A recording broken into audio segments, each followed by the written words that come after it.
Hello everyone, welcome to this session in IBDP HL course, and today we are going to start our SL1.2 topic, which is arithmetic sequences and series. So we will start our journey with arithmetic sequences and series, and then we will discuss how to find the general term, sum of n terms. There is a sigma notation, how to use that in arithmetic sequences, the applications of AP, yes, and feel free to use your GDC. I'll explain the concept behind it, and also I will use the GDC to solve the questions.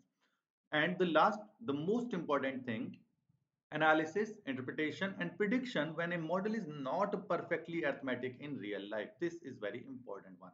Okay, so we will discuss all these things one by one. Okay, so let me tell you about the sequences first. So what do you mean by sequence? See, consider first case we have one dot in first row. Okay, second case is when we have one dot in first row, two dots in second rows. I can keep going so on. I get 1, 2, 3 like this. In the fourth row, right, fourth case, I will have four dots in the fourth row, fifth, sixth, and so on. So can you add up them? Can you predict the how many dots will be there in the ith row or nth row? Yes. In the fifth case, I have exactly 5 dots in the fifth row. In the sixth case, I have exactly 6 dots in the sixth row. So yes, in this case, you can easily predict what will be the value for the nth case or 50th case or 100th case, right? So this is a sequence actually. If you see, if you try to add up all the dots, in the first case I have 1, in the second case I have 1 plus 2, which is 3, in the third case it is 1 plus 2 plus 3, which comes out as 6, in the fourth case it is 1 plus 2 plus 3 plus 4, which comes out as 10. So yes, in this way we can find out how many dots will be there in 50th case or 20th case, like that, right? So sometimes it is easy to predict the behavior, but sometimes it is not. For example, consider 16 as the first term, right? And then we have, let's say, 12 as the next, 18 as the next. Can you predict what will be the next term? Can you predict directly from here? First we added minus 4 to it, then plus 6 to it. Then what's the next term? 24. Then we added 6 to it. No, we cannot directly predict the behavior. What will be the next term, right? There is no direct pattern. Sometimes you can predict the pattern, right? Sometimes you cannot. Sometimes it is very easy to predict it. Sometimes it is very difficult. Okay. So in this way, we have a sequence now, right? Okay, another way. We have 3, let's say 9 and 27. So can you predict the next term? Yes, we are multiplying by 3 only to get the next term. So next term will be what? Multiply 27 with 3, 81. And this goes so on. So k term will have 3 raised to the power k and goes so on, right? So this is another example of sequence. In a sequence, actually, there is a ordered arrangement of the numbers or the values, right? So values can be real numbers or imaginary numbers, okay? But yes, ordered arrangement is there. It means there is a first term, there is a second term, there is a third term, there is a fourth term. Position can never be negative or in fraction, okay? It is always a natural number. Always remember this. Okay, so sometimes we also represent the sequences by set builder representation, like 1 over I squared, where I is running from 1, 2, 3 to 10. So another way to write this thing is 1 over 1 squared. Second term is what? 1 over 2 squared. Third term is what? 1 over 3 squared, and goes so on up to 1 over 10 squared. But there is a sequence. There is a, this one is the first term only. You cannot say this is second term or third term. No, ordered arrangement is there. It's very important to note that. This is A2, means the second term. This is A3, that's the third term, and so on, right? Like here, 3 raised to the power k, that was the kth term. So I can also represent this as AK, or sometimes we use BIs, right, or UIs. For example, this sequence B1, B2, B3, and so on up to Bn. This here I am using Bn to represent the general term. We also call it general term. This sequence is a finite sequence. There are only 10 terms. This was also a finite sequence, right? But this one is infinite sequence because I'm using dot dot dots. It means this goes so on. So infinite sequence. So in this way, you can differentiate between finite and infinite sequences based on the number of terms in them. Okay. So now, as I said, nth term is also represented by an or bn or un. So here we have a sequence whose nth term is already given to us as 23 minus 2n. In the first part, it says calculate the first 5 terms of this sequence. So we have to find the first 5 terms. You know, u n represent nth term. If I substitute n is equal to 1 here, I can get the first term. If I substitute n as 2, I can get the second term. So in this way, I can get all the 5 terms, right? So u1 is what? u1 is coming out as 23 minus 2 times 1, which is 23 minus 2, 21. What is u2? For the u2, you have to substitute n as a 2. So 23 minus 2 times 2, which is 23 minus 4 comes out as 19. And this goes so on for u3, 23 minus 2 times 3 equals 17. u4 is 23 minus 2 times 4 comes out as 15, and u5, which is the fifth term because we have to find 5 terms in total, comes out as 13, right? So in this way, we can find all the terms. If they say find the 50th term or find the 100th term, yes, we can find easily. We can substitute that value of n to get the nth term. Okay. So now next is S5. It is sigma representation. Like if you have sigma or summation of ai, where I is running from say 1 to 20. What that means? It means put I as 1, 2, 3 and so on up to 20. This represents the lower limit and this one is the upper limit of I. So here we have A1 when I substitute I as 1. This sigma represents summation or the addition. So I have to put a plus sign over here. Then put the next term A2. Then put the next term which is A3 and so on up to A20. So this is sigma representation. Okay. Now here it says S5 is equal to sum of 5 terms is sigma I equal to 1 to 5 for ui. What that means? It means you have to add u1, u2, u3, u4 and u5. So simply add these up. 21 plus 19 plus 17 plus 15 plus 13. When you add them up, you will get your answer comes out as 85. Okay. So for this B part, the answer is 85 only. Now the third part, you can also use your GDC. There is an option in your GDC that you can use the sigma representation, summation you can find, summation or sigma representation you can find in your GDC. When you enter these values, say lower limit as 73, upper limit as 75 for UI. Here you have to, in place of this UI, you have to enter this 23 I running from 73 to 75. In place of ui, you have to write 23 minus 2n. Yes, 2i, sorry, because we have to write n either. Either write n here, okay, and 23 minus 2n, or you can use 23 minus 2i. So when you enter this value in your GDC, you can directly get your answer as negative 375 like this. Or you have another ways, like you can find u73 plus u74 and 75th term. Okay, you can also find the individual terms and add them up. Still you will get the same answer, negative 375. Okay, so that was all about the sequences part. Now let's talk about the arithmetic sequences. What happens in case of arithmetic sequence? Actually, in case of arithmetic sequence, the next term is obtained by adding a fixed number to the previous term. And that fixed number which is added every time is called common difference. So let's say we have a first term as A and the common difference as D. and D is that number which is added up. So D is your common difference. So corresponding sequence is going to be first term A, the second term will be A plus D, third term is going to be A plus 2D, then A plus 3D, goes so on. What will be the nth term by the way? This is A1, this is A2, this is A3, third term. So can you observe this? We have A plus 1 less than its position times D.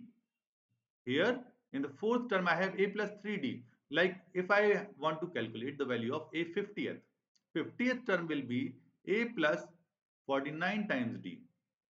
So I can say the general term comes out as an AN will be A plus n minus 1 times D. So that's the general term. For example, if I have a first term as let's say 5 and the common difference is given as 3. So what will be the resulting AP? So AP will be 5, then add 3 to it to get the next term. 11, 14 and so on. Okay, how many terms are there? That will be given to you in the question itself. Okay, if there are infinite terms, you can just write so on infinitely many terms. If they says only 100 terms are there, so you can do it for first 100 terms. Okay, like here if they says find a sequence with 100 terms only where first term is 5 and the common difference is 3. So you already have the first term, second term, third term, so on. Let's find the 100th term. So using this expression, I can say 100th term will be 5 plus n minus 1, which is 99 times 3, right? D is 3. So when I simplify this, yes, you can use your GDC simply. Okay, you will get 297 plus 5. So the term comes out as, here I will write the term 302. Okay, that is the 100th term and is your resulting AP with 100 terms in total, right? Okay, now next thing is series. This is sequence. What is series? In case of series, you just add up all the terms, n terms, right? For example, Sn is a series where you are adding up all the terms of the AP. So A1 plus A2 plus A3 plus so on up to An. That represent sum of first n terms, right? It is series. In series, actually you add or subtract the terms. Alternating series are there where you take the alternate positive negative signs by the way. But here in our questions, they will give us questions related to summation part only where you have to add that. Next is, now we have seen how to find the first term, right?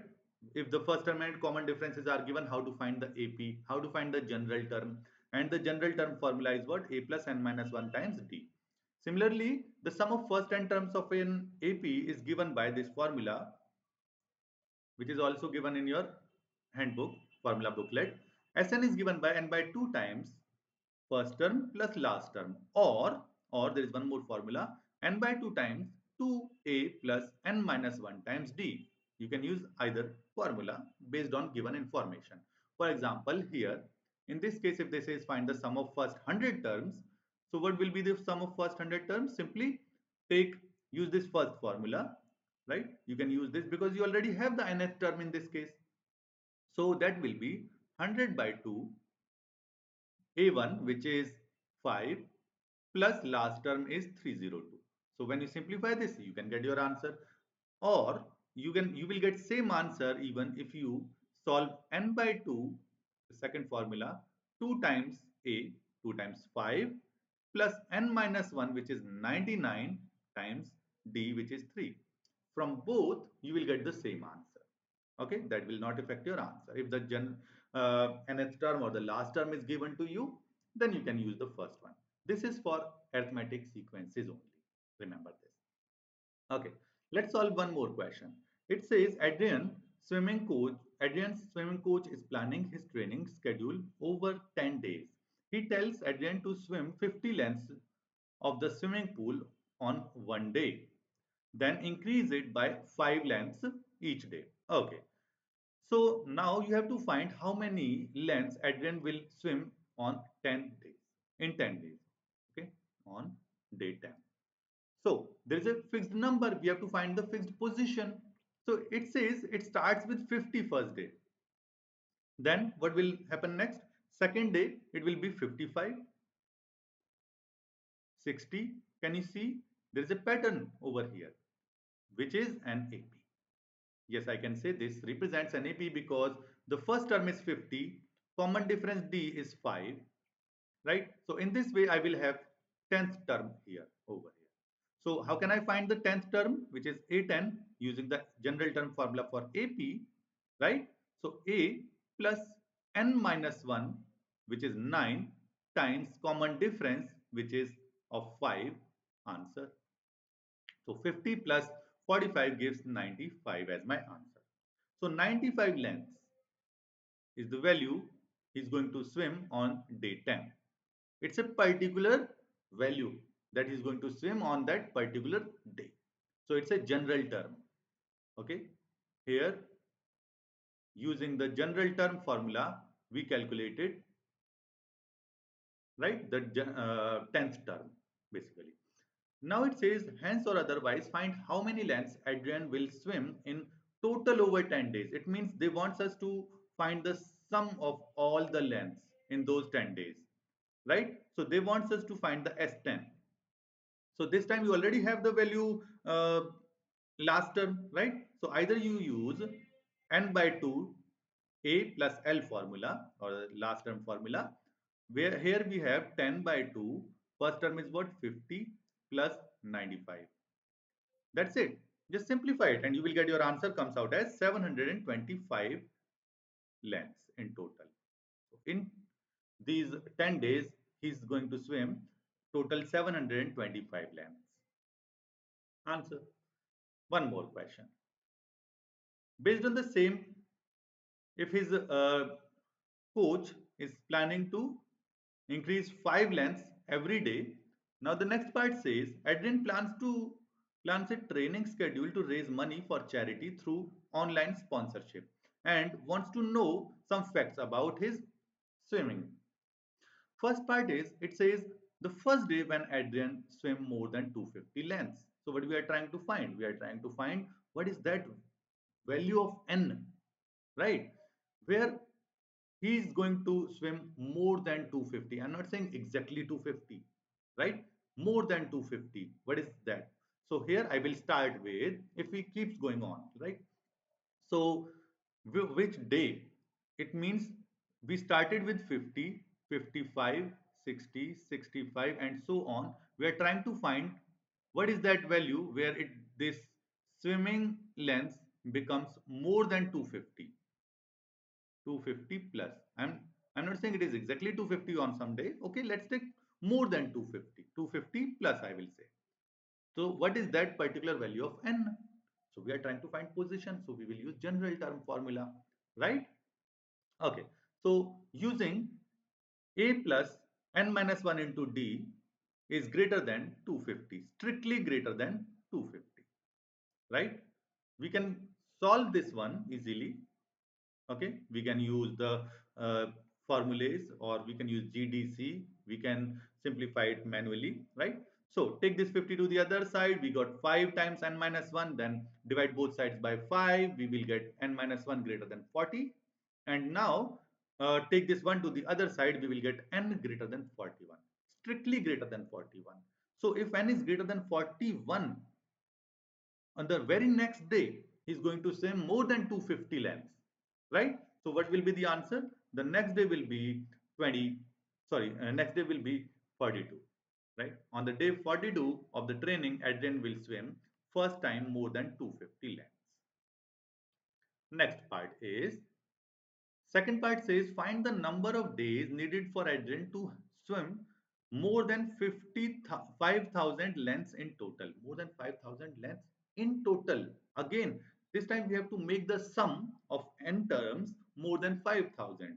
So similarly, we can use the sum of n terms more than 5,000 in this case and look for the value of n. So let's start with n by 2 into 2a plus n minus 1 times d more than 5,000 thing. Okay, so it's a quadratic inequality actually. Okay, so in order to solve this, what you can do is you can use your GDC for that. Okay, you can find the value of n using either numerical solver, or you can draw the graph. Okay, you can simply draw the graph of x by 2 times 250, 2 times 50 plus 5 times x minus 1, this value minus 5000.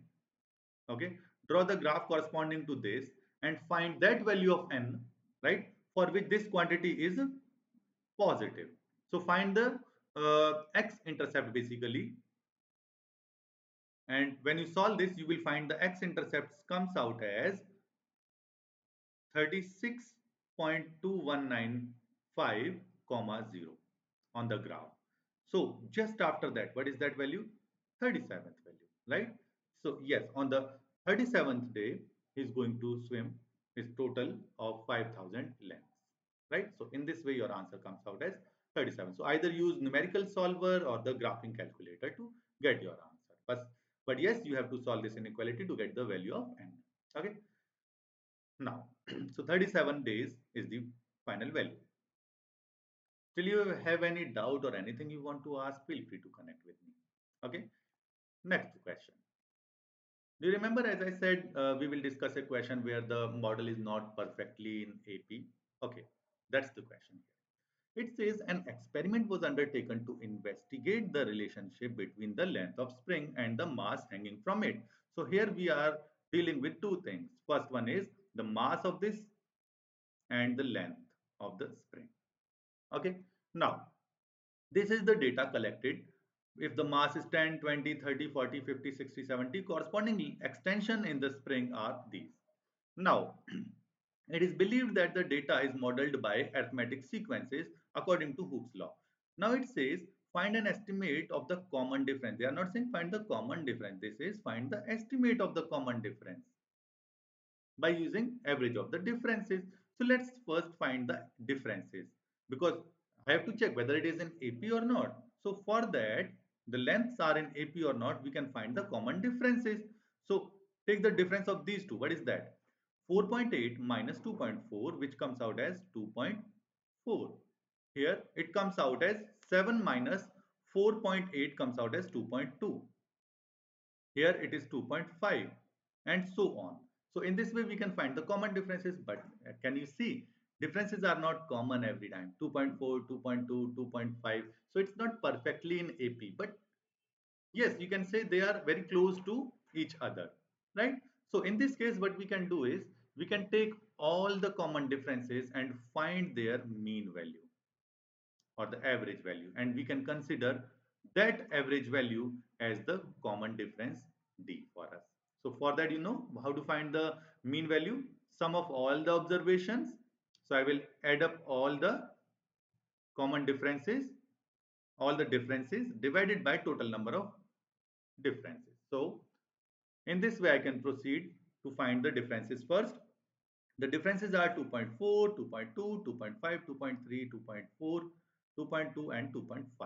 Now add up all these, and how many terms are there by the way? These are in total 6 terms, right? No, 7 terms. So add up these and divide it by 7. That comes out as 2.36. So we will consider our estimated common difference as 2.36. Okay, so that's the estimated common difference for us. Now we are looking for this second part. Okay, find a model for the nth term where un, right, and n is equal to mass over 10. So this time they are not saying find the general terms in terms of this same mass given to us. No, take the nth value as given mass over 10. So like here, this will be the first term. This is corresponding to 2. This is corresponding to 3. Okay, 40 is 4. So the first term is 2.4, second term is 4.8, third term is 7, fourth term is 9.5 and goes so on. But we will use only first term and we will take that estimated common difference. So in this way, our first term is what? A1 or U1. Let's call it U1 is 2.4 and the estimated common difference, let's call it D, is 2.36. So in this way, I can find the general term comes out as UN is equal to U1 plus N minus 1 times common difference D, which is 2.36. So now simplify this. So UN is what? 2.4 plus 2.36 minus 2.36. Simplify it to get the general term. So what we have here, after simplifying it, we are getting 2.36n plus 0.04 as the general term. So here if I put any particular value of n, I can get the general term, right? Nth term. Okay, so that was the answer for the B part. Now let's move to the C part. It says use this model only to predict the extension of the mass 100 gram and 150 gram. So mass of 100 gram, what that means? It means you are talking about the 10th term. If the mass is 150, it means you are talking about the 15th one. For the mass 150 gram, we are talking about the 15th term. Okay, so C part 1, simply substitute n as 10, and for the part 2, simply substitute n as 15 to get your answer. Okay, so substitute those values in the general term formula over here, and you will end up getting U10 as 23.6, and the value of U15 comes out as 2.36 times 15 plus 0.04. I have this value as 35.4. Okay, and these values are in centimeters, so simply put centimeter over there. Okay, so these are the extensions in this spring when the mass of 100 gram and mass of 150 gram is loaded on that spring. Okay, yeah. Now the D part, it says in fact the further experiment found that extension at 150 gram to be 30.9. While doing that experiment, we got for 150 gram mass, the answer is what? 30.9. But what we are getting? We are getting 35.4. Right? So it says with the reference to the spring, give a reason why the model does not give a good prediction. Obviously, you can see because the model was not perfectly in AP, right? We calculated the estimated common difference. And this, because of that one only, we are not getting a good result. It is 35.4. There is a difference. It is almost 31 and it is almost 35.5. So there is a difference of 4.5. So it's not a good prediction, right? That's the reason. Okay, so next problem is related to simple interest based problems. Okay, so $3,500 is invested in an account paying simple interest at a rate of 4.2 per year. So we have the capital and we have the interest rate I.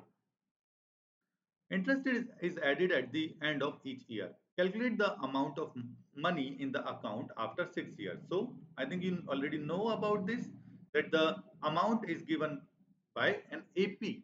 So you are starting with 3,500. In the next year or the after completing 1 year, you will have this amount plus simple interest on it. What is the simple interest on it? So 3,500 plus principal value 3,500 times the interest rate, which is in this case 4.2, times you are doing it for 1 year divided by 100. So this will be the amount after 1 year. So if you put n is equal to 2 here, you will get the amount after 2 years, 3 after 3 years, so and so on. So in this way you can get the amount after that many years, right? Okay, so it says calculate the amount of money account after 6 years. So can you see it's an AP, simple interest forms an AP, right? Okay, so just because of that, we can say interest rate is 4.2. So we can also use R as 0.042, converting it by dividing it by 100. Principal amount is 3500. Now let's use the formula which says original P plus P times R times T. Okay. T is what? 6 years for us now. That gives us 4382. Okay. After simplifying it. Now the second part. It says find the number of years it would take for the amount of money in order to exceed 6000.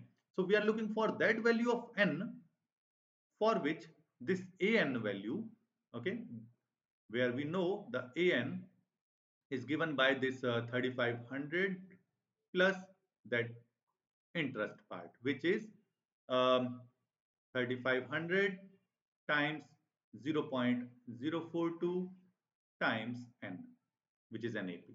Okay, so we are looking for that value of n for which this an in the second part, an is more than 6000. So yes, we can use our GDC again to calculate this value, right? Okay, so in this way, we can say after n years, the amount will be given by this 3500 plus 3500 times 0.042 times n. And this value comes out as 3500 plus 147 n, which should be greater than 6000. So we need to solve this inequality.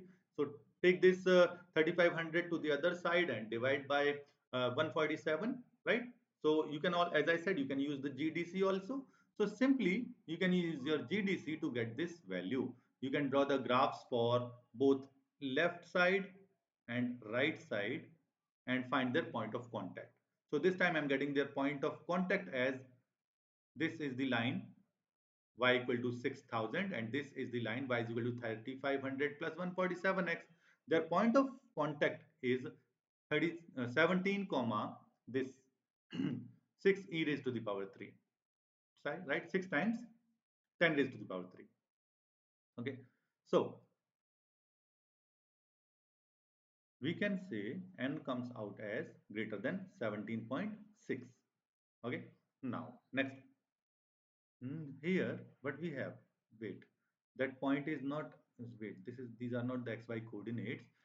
This is only the x value, which is 17.6. Okay, so n greater than 17.6. So what will be the next value? 18. 18 is the next value, right? That's the answer for us. So after 18 years, we will have the amount more than 6000 in the account. So yes, in this way you can calculate the values. Okay, so in this session we have covered everything required for arithmetic sequences and series. We started with general term formula and calculated how many terms we need, or finding the general term, right? Or if the first term and the common differences are given, find how to find the general term. Sum of n terms formula in both ways, sigma representation and evaluating the sigma using the GDC as well. Next is recognizing whether a sequence is an AP or not, because we have to, if a fixed number is getting added up to get the next term, yes, it is AP. And then we used common differences as an average, right, of the differences, or estimation you can say. So that's it for this session. I hope you got all these. If you have any other doubt or any other question, you can ask me anytime.